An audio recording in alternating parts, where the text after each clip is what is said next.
So as you can tell, I'm a very happy boy.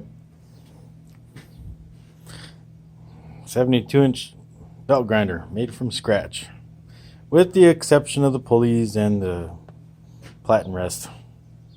Those were purchased. Everything else, well, the motor too. I didn't build the motor. Everything else is all me though. Hope you enjoyed it.